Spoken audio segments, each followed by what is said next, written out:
What's up, everyone? This is Robert Ross with the Nomad Business and Lifestyle Podcast.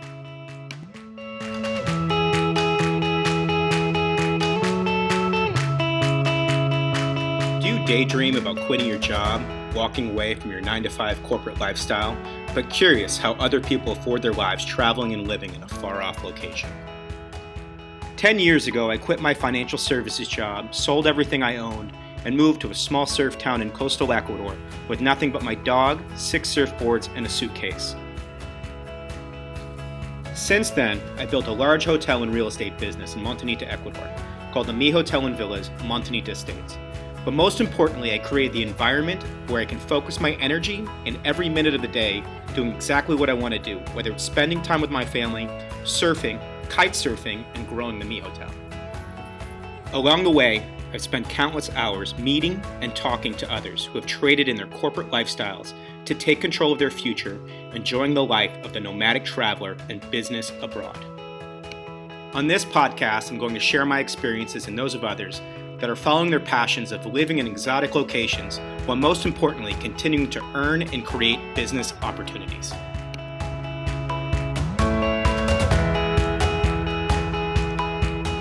Today's podcast is an exciting one as I get to talk to my good friend Keith Keller, who lives every nomad's dream for both business and lifestyle.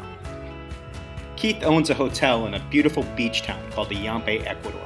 He's also a former pro surfer that started his own surf brand and has a factory called Mineral here in Ecuador. And I think he is providing surfboards for every surfer in the entire country. Keith is from New York. He has 3 beautiful children born here in Ecuador. Always been curious how he got here, what came before this, and what he's got planned for the future.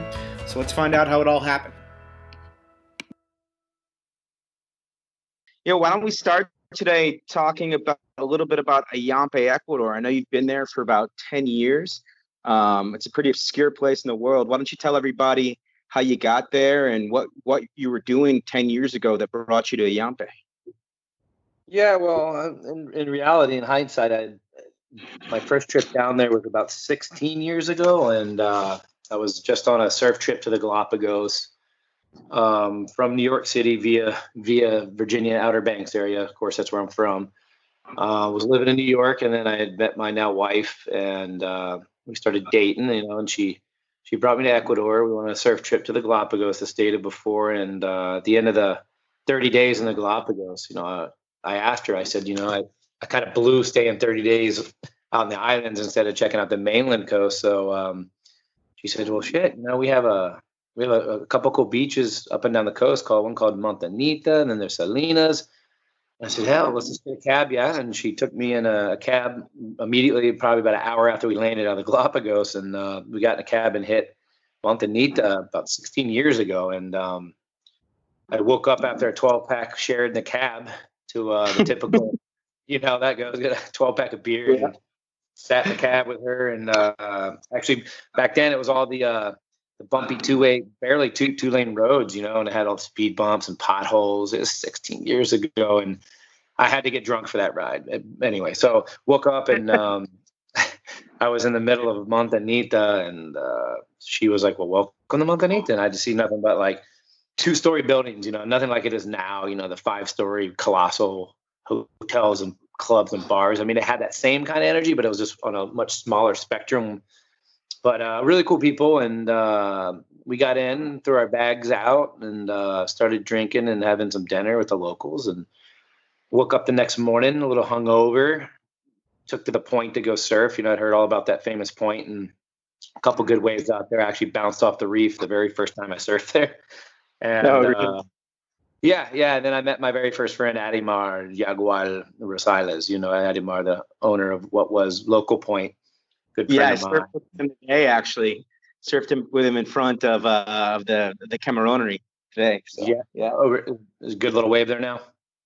Well, not really. We're hiding from the police. We're still in quarantine, so we can surf down in the south of town. So I was riding my Mineral fish today out there with Adimar. That's cool. Nice. Board's still alive. I'm glad you like it. Yeah, man. Use it every day. That's so keep going. Well, everything's in phases. Like I stated before, the 16 years ago of traveling into the country, was kind of hardship in the infrastructure. Now you ride, you can get, to and from Montanita in 2.5 hours, depending on how you drive. And it's the same in life, I think, and with my brand is everything's baby steps. You could never have everything at once. And I think our boards they're on the move and the quality is getting better. Yeah. So wait, so 16 years ago, how long did it take you to get, so you were in Guayaquil. How long did it take you to get to Montanita 16 years ago on that bumpy 2-lane road? It was a good close to 5 hours. I mean, we traveled at nighttime. Yeah, there was holes in the road. I mean, there used to be speed bumps, like, where Chandui is, the gas station over there in the Chandui turnoff on the Via La Costa. And it used to be it was 1.5 lanes through there. So you had one lane on one side, one on the other, and you had a half a lane every now and then go double and then go back. And then you had all these little speed bumps there too in the middle of that highway stretch. So they had the speed bumps still in like Valdivia and Simon Bolivar, but not like, I mean, back in the day you had to really pay attention because you would Dukes of Hazzard some jumps and blow out some tires if you didn't pay attention. The first time I came was 2005, and it was with some buddies, and it was the same thing. We got in at like 5 o'clock, and by the time we rented a car, it was already dark, and we got a bunch of beer, and we started heading towards Montanita, and it probably took 5 hours, but it felt like 10 hours because it's pitch black. Also, there's nothing, there's no. So you're driving, 30 kilometers an hour all the way out here. Also, on top of the fact, and that's why you're just getting drunk in the back too. You just want to, typical surfers, adventure, new country, man. Let's just drink some too. Yeah. So what were you doing in New? So you said so Marilyn, your wife, is Ecuadorian, and you guys were dating in New York, and she brought you down here. Was her idea to come to Ecuador? No, originally I was always going to Costa Rica every year. That was my getaway. I had moved to New York City from Virginia Beach in the Cape Hatteras Outer Banks area. I used to work for wave riding vehicles, and I surfed on a local pro level through Volcom, and I had a couple local, sponsors that held me up for, when I was in my latter teens into my early 20s, right when I left to move to New York. I got the offer to start modeling and acting, and that kind of I left behind Virginia Beach and the surfing for a bit. To approach that, it was a very good life to me, because if I didn't go to New York, I wouldn't have met my wife, and I wouldn't have traveled the world extensively. I lived in Europe and Asia years at a time, and got really, really comfortable with living abroad by myself and culturally integrating amongst other cultures and people, and which I love. And that's why I've done 10 years straight in Ecuador. This is my first trip back to the States, as you talk to me now from the States, because I love the Ecuador culture and the people, and yeah, man, it's been a long run, but all that life kind of set me up to actually say, hey, man, one day I'd like to have a nice little kind of paradise and a place that nobody really knows, an up and coming market. Costa Rica was untouchable for years. I went to the market collapse in 2006 and 2007. At that point, I'd already kind of put my beginning cash into Ecuador with my then girlfriend, and looking back now, I'm much happier with the decision, even though Costa Rica has a different edge that's still a little cooler, but I still, as a whole, still think Ecuador is a better investment and has a better future. Cool. So you're in Montanita, and you were there for a couple of days, and you headed back up to New York. Tell me what happened next. Well, that's what's funny, because I only had 36 hours. In that morning session that I met Ademar at the point, when I bounced off the bottom, I came back up. That's who was there, kind of looking at me and was like, "You're all right?" And I'm like, "Yeah, I'm dizzy and too chalky, hungover." And I'm like looking around. I get on my board and we start talking. And he's a really nice guy, and he's got him. He's got an amazing vibe. And I asked him if there were any other zones up and down the area within an hour drive north or south that's like just empty rolling green hills and empty beaches. Trying to find that old Costa Rica vibe. And dude, I mean, it's like a story textbook meeting. Here I am with this Ecuadorian girl who's born in Queens, and she lived half her life in Ecuador and then the other half in the States. Graduated and was supposed to become a dentist, and here I am dragging her back to the homeland. And nevertheless, that morning with Ademar, he packed us up, and the next morning, and drove us over the potholed roads into Ayampe. Now, those roads are even worse.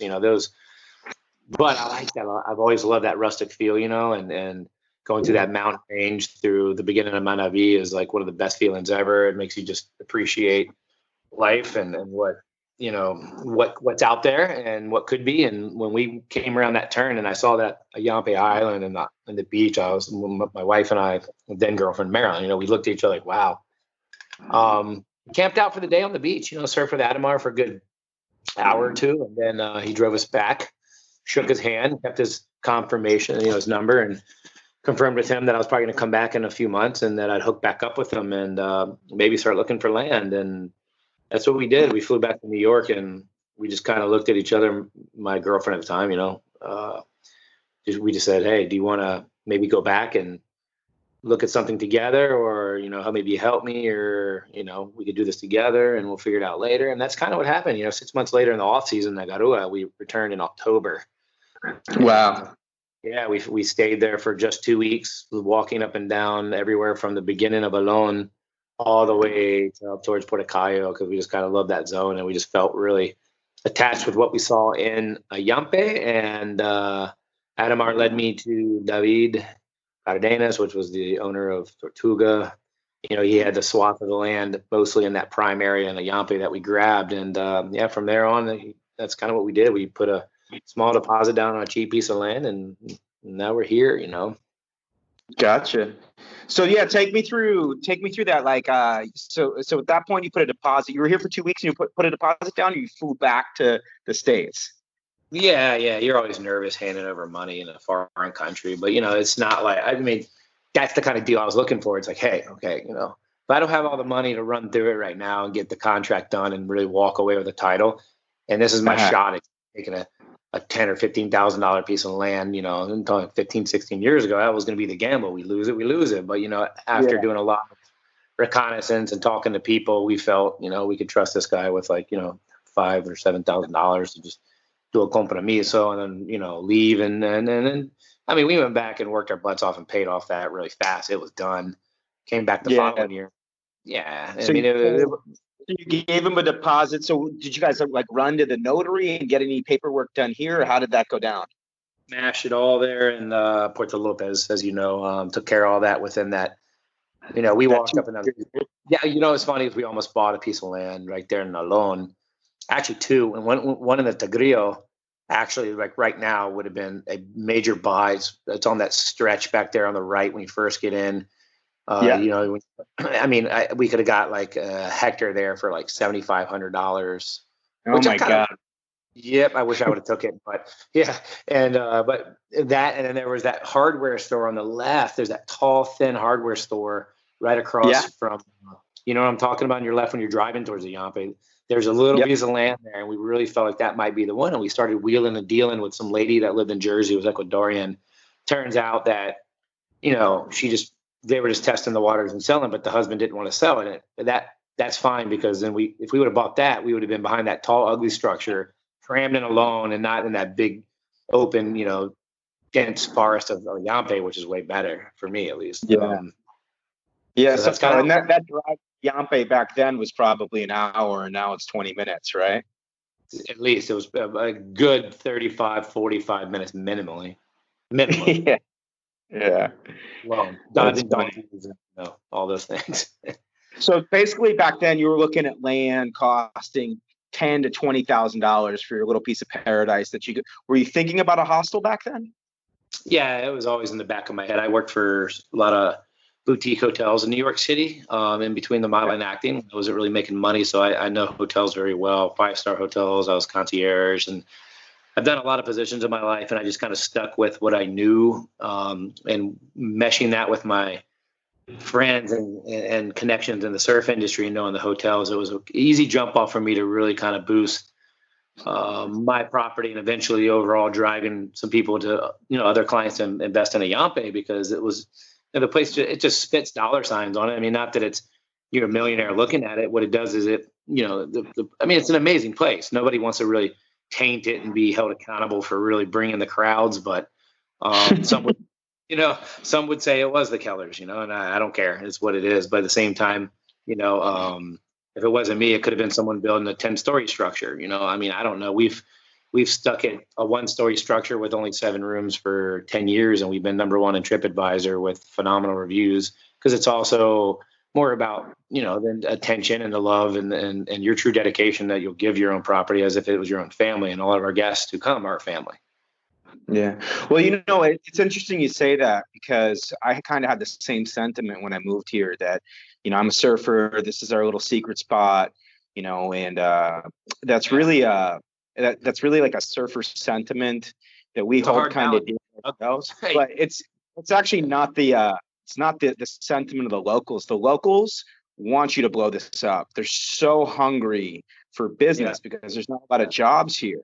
So we're trying to keep it secret, and the locals are trying to tell the world about it. So I've been here for long enough that I'm kind of like you, where I feel comfortable talking to people about what we have here, because I know it's actually what the locals want. The only people that want to keep it a secret are the people who aren't from here.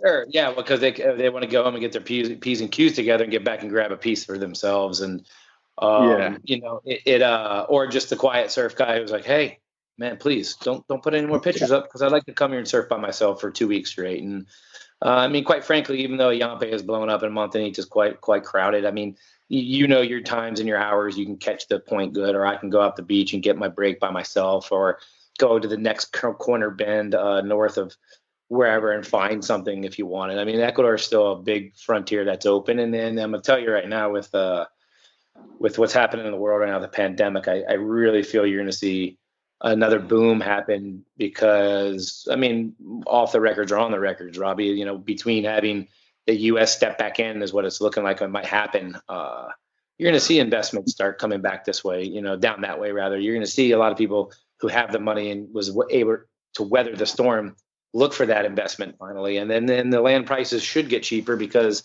a lot of these people who are hurting are going to need the money. So it's going to be important next 5 years, I think, 3 to 5 years again.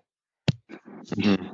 Yeah, back to what you're saying. There's no risk of overcrowding here with surf. We have so many spots. The point's crowded, but there's just beach break and points everywhere here. So I never really worry about that so much. That was another thing also, that I never surf with more than 4 or 5 people at a time.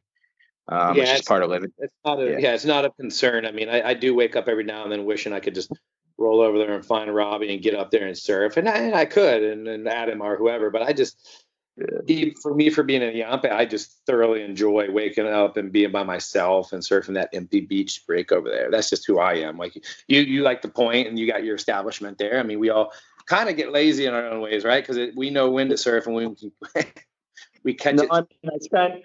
I spent my first 2 years here. The first thing I did when I got here was I bought a truck. I had a truck within 2 days of getting here. And back then, this was 2011. I pulled through town, and I think I was the only surfer in town who had a car. And I made friends so fast. I remember seeing you pull up. I remember your truck, and then I'd see you pull up in Ayampe, and then you had all the locals with you, or sometimes in Kyle and stuff. Cool. You probably had a car before me. 3 guys in the truck driving the whole country for 2 years, and then kind of like you, driving the whole country, surfing, exploring every spot. And then I realized I knew all the spots better than they did, because they had never been able to travel to surf because they didn't have a car. Which was funny that I'm telling them about the tides in different places, 2 hours away. We showed up to Montañita. But that's what keeps that authentic vibe, though, right? Like getting back to all that. That's probably the meat that you want to hear about. That's the loyalty, the pureness, the love for it. I remember going to Costa Rica in like 89, 90, and just kind of feeling that same way. Even there's the revolution of surfers have been to Costa Rica since the 60s and 70s, So you talk about the mid 80s when it slowly beefed, and the 90s took a steady boom. 2000s were absolutely haywire in Costa Rica. That's kind of when I stopped going. And then I looked the other way and looked for something new. And when you look at Ecuador as an entirety, the surfing community is so big, and there's such great surfers there, but yet it's so deprived at the same time. But yet there's also a lot of space to surf. It has so much these weird elements to it, but they're also positive elements. You know what I mean? It's incredible the way I look at it. Like I see the level of surfers to where, there used to never even be surfing magazines in the Pueblo, even before Radical Magazine, the 16 years ago, you go there and there wasn't even, Tiki Limbo was literally the only surf shop back there. Like literally the only one. I mean, Mario Garcia and the SBB popped up a little bit later, and then of course Orca with Poncho and some people. But, for me as there is the old school Kosminski guy who's been shaping down in Playas for a long time. But as far as you look at the surf capital town that you live in, when you go in there and you look at it, and you look at kids and people begging for boards, and all my pro surfing buddies who have come through, they love going there and helping the locals out and selling their old boards, because it's like I'm saying, it had been deprived, for so long, So, hey, tell me a little bit about what it was like building Buena Vida. Sorry, Buena Vida. That's the name of your hostel. 10 years ago, I guess you went back to New York. You packed up your stuff with Maryland, and then you flew back down, and you said, "Okay, I'm going to build a hostel." Yeah. How did you go about it? Well, what we did was after the first year, once we realized we were going to do it together and committed that, got our civil marriage, then had a big wedding to where we were inviting people, but we told people we did it full mafia style. We don't want gifts. We just want some money. Put it in an envelope, And I don't want a toaster, bro. I'm not cooking toast in Ecuador. I'll fry that shit in a bonfire. I don't know, but we collected the first chunk of money from the wedding and just started saving. We stayed on a huge just saved. I mean, literally. I mean, I would go out 3 nights a week, being in a professional modeling actor's atmosphere. Once I got married, my life cooled down and I stopped spending money is what I'm saying. And we stayed on a strict budget. And then we hooked up with some of Marilyn's old friends online. And her father's a civil engineer from Guayaquil. And we trusted him to carry out the first 2 phases of the project. So for the long-term goal was 5 years, make enough money, finish it, and have a nice chunk behind us and go down there and really have a nice car and a great ton of cash. But when you own a piece of paradise and you've already been at it for 2 years and you go through 2 straight years of the coldest winters in New York City, shoveling snow, and you could be in a pair of board shorts every day of your life, it's kind of like, you want to get out quicker. So we kind of cut the corner a little shorter than we wanted to. In about 2.5 years, I had my first child in New York.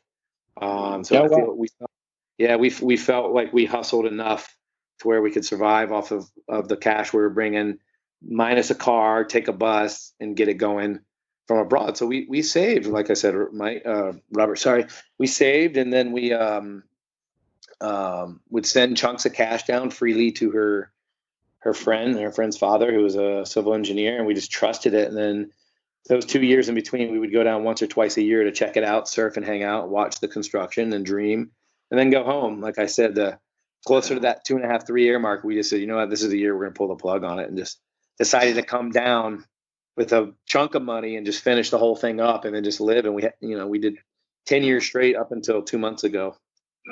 Yeah. So how much did you spend building a hostel, that first build out? So you said it was like 6 rooms. And then you paid about $15 for the hostel, and then how much do you think you spent building it out?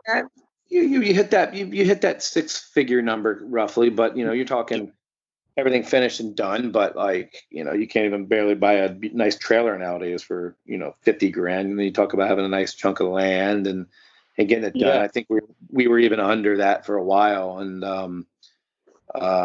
there's been a lot of small additions here and there, but yeah, that initial chunk was cutting it right around that $90,000 to $100,000 price. No, that's great. No, it's good information because a lot of our listeners are people that want to do what you did. So giving them actual numbers of what they could expect to spend. The problem is, even the land. Sorry to cut you off there. Because you'll get, just so and I know we all know, is that you'll get people that still want that, and that's really hard to find. Which, if you do your math with what we're talking about now in this pandemic, these people that are going to be listening to this, whether you edit that or not, you can find it. You can still get it if they were to act probably very sooner. As a matter of fact, we received, this is true, it might be cool for you to have on the podcast, is that we're doing that new project come San Lorenzo, as that itself is already gaining a notoriety. We haven't put one thing in the ground yet, and we have a line of people that want to buy potentially some of these condos that we might build up there. And we received a phone call 2 days ago about someone who potentially will put down the deposit, and they're from California. They're going to move back to Florida, and they want to fly down and check it out this July, permitting pandemic. So, I mean, people are already getting wise to the fact that they know land prices are going to start going down. It's kind of like buying stocks. You know, when the markets are cheap and low, that's probably when you grab and buy, right? Yeah. So let's take a step back still. So how did you build up the reputation of your hotel? How did you initially start getting people to go down there, and how did that kind of change over time? Well, like I said before, having that background of surfing and knowing, quite a few, level up pro surfers than I was, and other guys who are in the industry that work for the big brands, those are all the friends. They all know that I'm down here, and they knew that I'd opened this place, and they were like, wow, they'd all been going to Costa Rica or Nica, Puerto Rico, and a lot of them were just Barbados, whatever. They want to see something new. So they all started just flowing down, and having worked for one of the biggest surf shops in the world, Wave Riding Vehicles, that is a big plus by itself. I mean, they're a huge company, and the word travels fast. So a lot of people knew I was down there. So everybody came in and did some trips, and the word of mouth started that way. And then it was about grabbing the local surfers and people. And we just, after meeting a lot of people in the water and keeping a clean rep and just doing good for the community, people leveraged towards the Kellers, being my wife Ecuadorian, it helped a little bit. And, they you can totally do this if you're a gringo. I know plenty of other people that have, they're a gringo couple who've come down there and done it, but they're, having, a Latin background, meaning my wife, it does help a little bit more or less being Ecuadorian, but, but as investors down here, as well as I know, it's a fairly lax country. You don't need that much help. It's hard to always walk into that new country with the new laws and the new police and the things and feel, it's easy to feel like you want to do it, but then when it's time to pull the trigger, you get a little bit like nervous, right? And I think Ecuador is that's one of the things I've always felt about Ecuador is like the people seem authentic, and after living it for a while, they are. I think their politics and all the financial ups and downs they've had and have I still see them gaining after 2016 earthquake. It was a little rough. They gained, and the people still came. And I think post this pandemic is the same way, but it's a cool country to get it going in. Yeah. So just so all our listeners know, 2 years ago, I own a hotel too, and hotels can be a grind. And I used to talk to Keith about it a lot. And Keith set off on a new path with mineral surfboards and became a shaper. And also, so I think you sold the hotel, right? And started to look north at new locations to try to change things up a bit. Sure. So why don't you talk a little bit about Mineral, how that all came about, and then the big move up north to San Lorenzo? Well, yeah, the coolest thing about the whole lifestyle down there is if you can come up with really creative ideas and look at the market you're in, it's the Wild West, it's gold rush. It's one of those atmospheres. Once again, people are very tolerant of gringos and allowing new ideas. And having stated before, coming there 15, 16 years ago and look at how I felt deprived a lot of these people were to have help. A lot of them got free, second hand-me-down boards are broken half. They got left behind. They picked them up and got them fixed.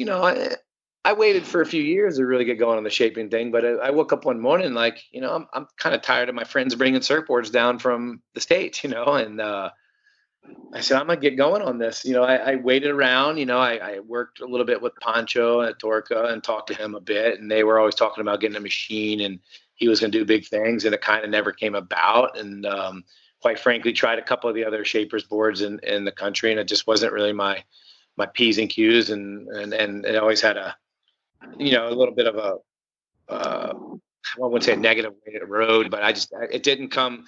They weren't magic boards under my feet, and I'm not saying mine are, but it just forced me to get into the game, So I woke up one morning and just said, I'm off, and ordered a load of extra polyurethane foam from a factory that does insulation. And I just had this little room in the back of my house, and I mowed the foam until I was making a decent handboard. So I did like 4 to 6 by myself, day in, day out. And then by the second or third one, it started making sense. And yeah, man, I gave some to the local riders in Ayampe and started making some really cheap boards. And some of my first patrons was yours truly, Robert Ross, and I appreciate that, my man, always, and sending me good clients and good people as always. That's a huge help. But after the first year and a half to 2 years, we did a few hundred boards by hand. I was kind of tired, and I just ventured out to get the first CNC machine of Ecuador, and just realizing the market once again could use something like this. I put all my time and effort and money that I have to create mineral for the people. It's all about the people here. And so far, good. I've had some of the best riders in the country riding our boards at some points, and I have some of the worst, because I'm there to help the beginners. I'm there to help the intermediates, and then the pros, man. For me, I don't look to be an arrogant shaper, on contrary to what some people might say, but I'm just a very confident guy that wants to do good, and I tend to be a Robin Hood, if you want to call me that, of the shaping world. Yeah, no, I mean, how many boards are you putting out there every week? I mean, I know when I try to order a board, I got to wait 3 months to get one, and you've got a machine, the only machine, so you make them faster than anyone. So how many boards are you putting out there now? Yeah, it's a team. It's a team. That's the thing some of these other guys don't have. When you're hand shaping and you can do a few boards, you got to take in consideration of a lot of things. It's a very finicky industry, and a lot of people don't really know much about it. And and it's very difficult. And I learned a lot, and I learned a lot the hard way, whether it was from shaping my own boards and then doing the first glassing and winding up with 2 pounds of resin all over my arms and my legs, and having to shave my arms and my legs because the resin dried, to sanding out the boards myself and having dust in my eyeballs, and even now a pre-asthma condition due to standing and dust every day of my life, but doing something that I like, once again, for people is the way of life for me now. But I did like I said, I was probably with the machine. I'll cut 4 to 6 boards a day if people have sent me the deposits. But the way it works in the production world is you don't want to turn that machine on unless there's a certain amount of boards. Most glassers who work in production, which I have a very high-end glasser that lives with me for the last year now in Ayampe. His name is Chris Culpin. He's an East Coast legend, lost team rider back in the day. He's been all over the world, and then he's now board builder as well. And he wanted to come out and work for me, and I learned a lot in this last year from him and another fellow glasser from Wave Riding Vehicles who lives in Ayampe now as well. So we got a really good team of guys that know what they're doing, and depending on what they're doing, I before I left, Robbie, I was doing 6 to 8 to 12 boards a week. Gotcha. Yeah, which doesn't sound like a lot, but if you add them up at the end of the day, you're talking 48 boards a month. Yeah, it's about right.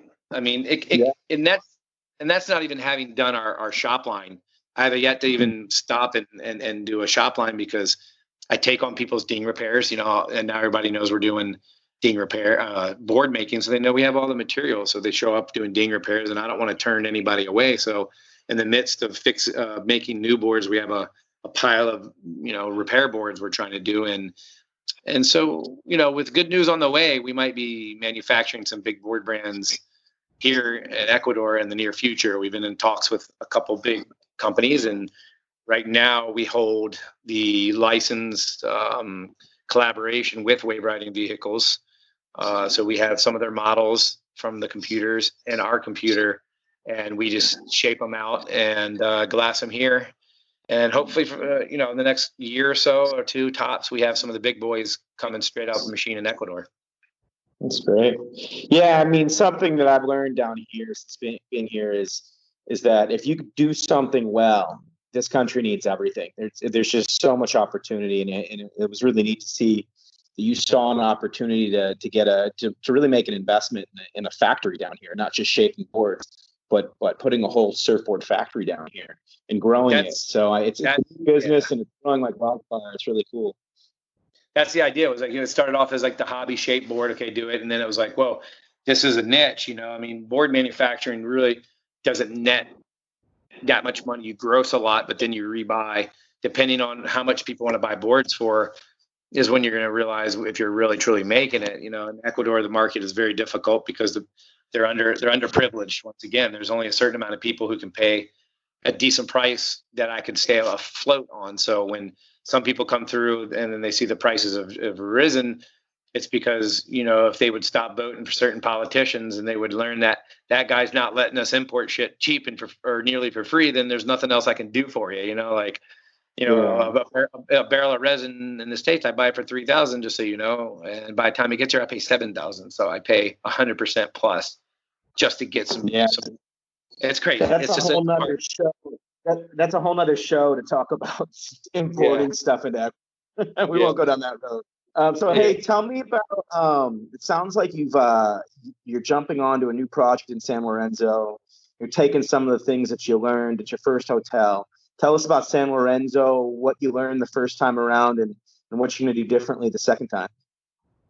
All right. Well, so with the sale of La Buena Vida, which was a dream, you know, it's a baby.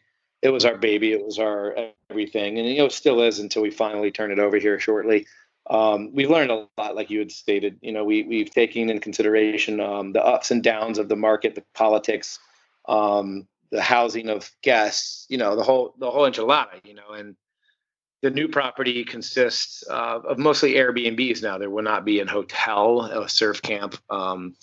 It will be still promoted in that direction. Our idea is to make a certain amount of condos and have a beautiful pool and a clubhouse. And another idea that's coming up soon, I don't really want to release it yet, it's going to be part of that property, and it's going to help grow that area amongst some other key players that I've talked to that are investing in that area or already hold land. My wife and I are trying to get into the circle up there and help roll the red carpet to another possible amazing coastal town. You know, Ayampe grew to be almost a competitively as big as surf capital town as Montanita in its own way. Some people even want to, you know, they try to, you can't. I always tell people you're an idiot. Like, Montanita is a surf capital, but Ayampe has grown to that next level quiet surf capital town. Whereas I think you're going to see San Lorenzo become a little bit more robust, being close to Manta. There's a lot more convenience there. The flights, the golf courses, you could see a whole different type of clientele floating through Manta because they don't have to go 3 hours from Guayaquil or, you know, fly to Manta and go the other hour and a half, 2 hours the other way. So, you know, it creates a really cool setup, not just for surfing. There's all other activities that you would get out of Puerto Lopez and Ayampe with whale watching and snorkeling. All that same stuff is there. So yeah, we've learned it's not that we don't want to do hotel anymore. We really want to just focus on doing we resell of the condos, or, you know, resell them and manage them for people through Airbnb and manage them as we do already in Ayampe. So that's one idea. But yeah, that was actually the question I was going to ask you. So it sounds like you had a small hotel before, and now you think you want to go the Airbnb condo route. What's the main driver from switching from a hotel to Airbnb and condos? Kids, for me, man. They deserve all your time. Yeah. You know, and hotel. If I can't entertain and we can't be there, and I've already with Mineral Surfboards, I don't entertain. I don't give her as much help. My wife, meaning the GM of the property, the other big boss, and I can't give her all that. And, you know, at this point, we feel that way more low maintenance is going to be Airbnb and resell condos, because that's a check in and throw a key at somebody and then they're off. You know, if it's Airbnb, it's because we're going to manage it, and then whether they buy it or not, then we're just, you know, it's just an easier process, and gives me more time for my kids. But the other thing was we did. A lot of people have this this idea that they want to do a B&B in a paradise on the beach in South America or on an island somewhere, and it's a lot of work. So yeah, it's just something to consider, that you've been through it. You've decided that's not the direction that you want to go in the next round. Yeah, well, the thing was in between the sale, we picked up another property in Puerto Lopez, and that's true. Yeah, so a lot of people, we confuse the heck out of people, and even my own parents are lost on what we're doing. But we have another property in between Ayampe. So this property is called El Nido Puerto Lopez, and it's means the nest, obviously. And it's got a cool story because when we found the San Lorenzo project, we kept finding nests everywhere, whether we're on the beach in Ayampe, we're on the car ride. These little nests just kept popping up in our lives, and it reminded us so much of ourselves and my kids that we decided to call the property El Nido. And Cool. so we picked up this beautiful property in Puerto Lopez on the boardwalk. It was fairly brand new, renovated, but it wasn't renovated to the likings of probably a North American. So we re-gutted the whole thing and spent probably about the same price as we did on La Buena Vida to make a very, very Cartagena driven style bed and breakfast there. So we have management in Puerto Lopez because a lot of the people that work for my hotel in Ayampe would drive from Puerto Lopez on the bus or in car to work for us anyway.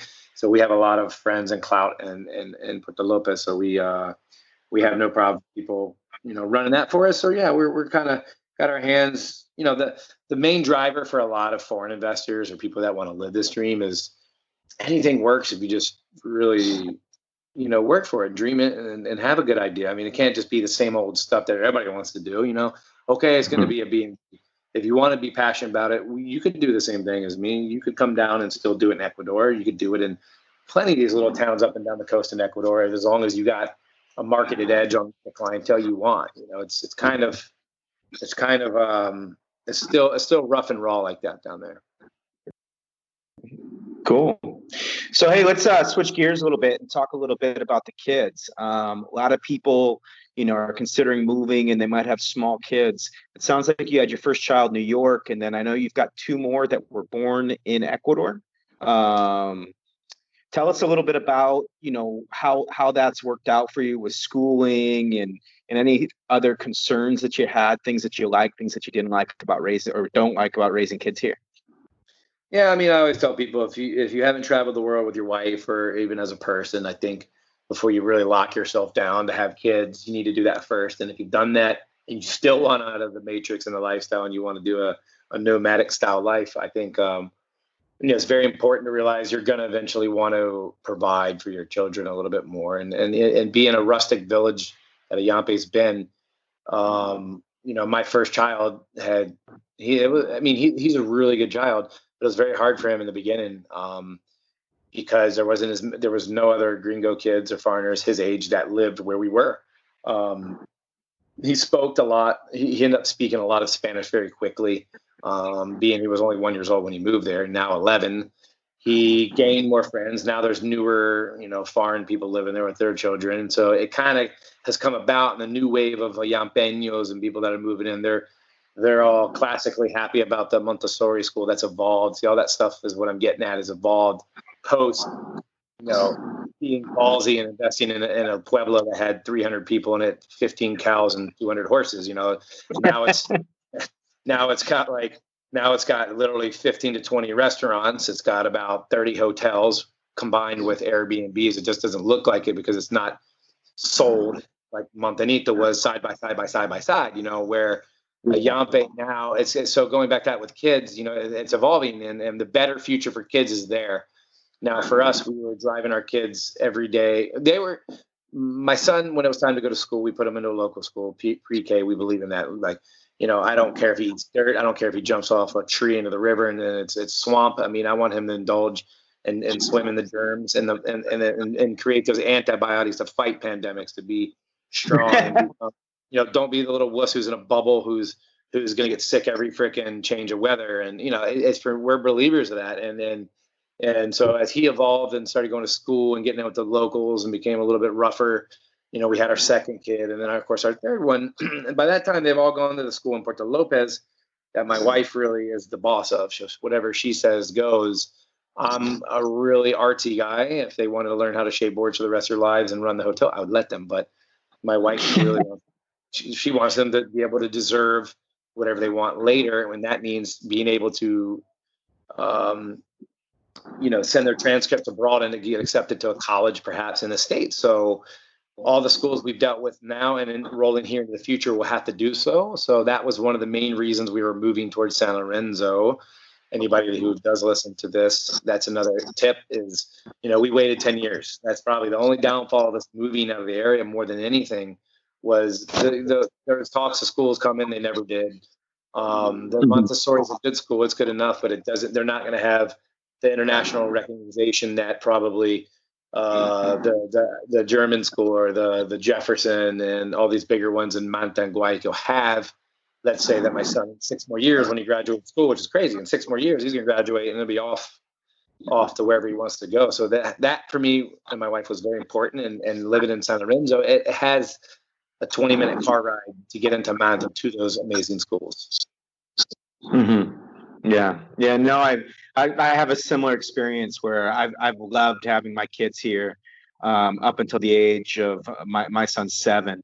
And now we're taking a hard look at Manta also because the schools are a bit better up there. And Da Vinci, there's a number of really good schools up there that are going to be great for your kids. So that's cool. Sure. And then, I mean, in this area, since when I got here 10 years ago, there was no schools, just the local schools. And now I think there's 2 schools that are run by expats that the focus is ultimately to have a school in this area, but that's good enough to get people into university in other countries. But it's a process. I've actually been a part of 2 groups that were trying to start schools, and it's not easy. But it's happening. It's just not happening as fast as we both would have liked in this area. So up until 7, 10 years old, it's great. But as you get above that, you have to really start looking at other places. Yeah, I mean that's to each his own. I mean I'm a guy that really likes that likes fairness. I try to be up the middle. I don't ride any political party left or right. I'm like that in a crowd of friends. Some guys stay in their cliques and girls. I'm a right down the middle type of guy. And for me, whatever my wife wants, she's going to get for them for education. But at the same time, I do want to allow them to kind of take their own path, because no matter what you push them to, inevitably they're probably going to want to do the other thing. So, but I just want to make sure they have that opportunity. Great. So yeah, that's all really great information. One thing I always like to end a conversation with is what advice do you have to people back home who are thinking about doing that, exactly what you've already done? What would you tell them? Once again, I think you hold focus, you hold dreams. I was a person that's believed in, you work hard, you have a job. If you want to have a career, you're going for a career. That is your dream. A career is usually a dream. A job is just work. That's how you survive. So I think for people who don't and have never really had a career move to be a longtime lawyer, doctor or something, and you've always wanted to be, per se, a rock star, you do your job, you work to keep yourself alive, you do good, and you make that money, and you work on your side gig, which is your dream to be a rock star, as an example. That was always my thing was, hey, I'm going to travel the world. I'm going to meet people. I'm going to, live decent. And then in the meantime, I'm going to try to save that money. And then when the time comes, if I could have that goal, which my goal was the first stepping stone, as I call it, for the hotel, you got to keep a focus. Don't ever lose that drive, and believe in yourself and your goals. Gotcha. Yeah. I think I was talking to somebody else yesterday, and his key word was bold. So be bold, and yours is have focus. So that's really good advice. Well, they're kind of they go together. Because sometimes bold can make you hiccup a little bit. You're not supposed to be afraid, but you should be a little bit. You should be a little weary, but I think you just stay focused is more. I think there's too many things that can wreck it. I've always told even my brother who's come to Ecuador and flipped a few pieces of land and made some money and moved on. As long as you, I always use it like this kind of example. I don't know if I'm going to, explain it bad, but if I'm going to save for that piece of land in Ayampe, that's $50,000. I can only make $10,000 a year to do so. Within the first 3 years, I saved the 30. If something happens in my life that's bad and I have to stop and I know I'm not going to get there, at least my route has changed and I've acquired some skills on motivation, and what I just banked $30,000. I know I can do it, but this just happened. It's just going to stop me from getting there. That's still some gain. You know what I mean? You're still gaining, whereas a lot of people just think things fall to the sky and hit them in the heads. You got to be a go-getter. You got to stay focused. Bold is definitely part of that equation. Yeah. So great. So if our listeners want to get a hold of you, how do they get a hold of you for a condo in San Lorenzo, a piece of land in Ayampe, a surfboard from Mineral? Minerals. You can follow us on Instagram, Mineral Surf Ecuador. That's 99.9% of the revenue comes from there. You can also send an email, mineralsurfecuador@gmail.com. If you want to talk to me directly, info@surflabuenavida.com would be my wife, Marilyn. She takes care of all the reservations. We also show land in the area. We help assist in land sales. We're not real estate, but we help assist. And then for the future, always look up El Nido. El Nido will be kind of like a mini chain of boutique bed and breakfast or apartments that we will link in the near future. It's already been franchised, bought, and copyrighted. So look out for the El Nido. That would be El Nido, Puerto Lopez Bed and Breakfast, El Nido Condos and Guest Villas, San Lorenzo, El Nido Surf House Ayampe in the near future. Awesome, man. It's all really cool stuff you have going on. Hey, great talking to you today. I appreciate your time. Yes, sir, Mr. Ross. You take care. Hope to see you in the water soon. Yeah, we will. All right, man. Hey, I hope you enjoyed today's podcast. It was a great interview with Keith Keller about how he ended up in Ecuador and picked Ayampe, started on a vacation from the Galapagos, how he found land to buy his hostel and built his hostel, how he's growing mineral surf brands and now a family here in Ecuador and on to the next project. So I hope you enjoyed the podcast and tune in to the next podcast wherever you downloaded Nomad Business and Lifestyle Podcast. Take care, everyone.